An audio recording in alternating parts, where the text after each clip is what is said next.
Welcome to the Entrapment Fan Tournament. We have 4 teams signed up and ready to play in the first ever fan-organized competition of the Minecraft minigame Entrapment. We'll be kicking off this week, and here are the 4 teams that are participating in the competition.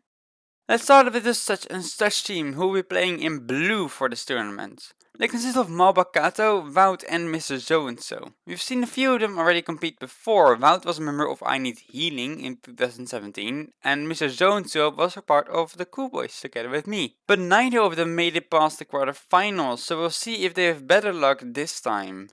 And in red we have the stroopwafels. Yes, that's a Dutch word for this food. It consists of MineCrp, who was also a member of I Need Healing. It looks like this team has split up because MineCrp is now playing with vegguid and veghelgumi for the Entrapment Fan Tournament.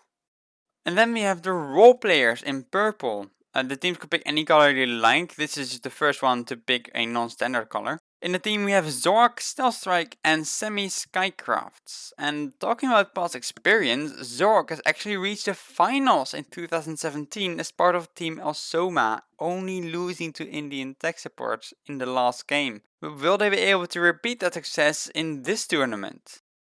And last but not least we have the underdogs, who are playing in white. It's the only 2-player team with Conjurer and Kristoff. And it may look like they have a disadvantage, also with neither of them having experience in the 2017 Entrapment Championships. But hey, they're called the underdogs after all, so we'll have to see what they have in store for us. These 4 teams will be playing against one another in a single round robin format, meaning that every team will play 1 game against every other team. The 2 teams that won the most games will proceed to the final, where they will play 1 more match determining the winner of the Entrapment Fan Tournament. This means that we'll have a total of 7 games, and for each of them will be a video in the series showing the highlights. But you may have already noticed that it's possible for there to be a tie in the number of wins in the round robin, in 3 different ways actually, so we need to have a tiebreaker. For intermediate results, the first tiebreaker will be the number of games played, the fewer the better, but in the end of course all teams have played 3 games in total, so it doesn't really matter. For ties between 2 teams, the tiebreaker rule is simple. The winner of the game between the 2 gets the higher placement. It gets more complicated though for 3-way ties. In those cases we'll introduce 2 new criteria. Each of these criteria are first applied to only the matches between the tied teams, and if that doesn't make a difference, to the whole tournament. If the teams are then still tied, then we'll move on to the next criterion.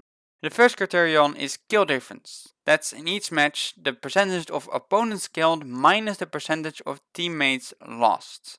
And that added up, the higher the kill difference, the better. If that doesn't break a tie, then the second criterion is health difference, which is the same as kill difference, but then it's in terms of how much health everyone had at the end of the game.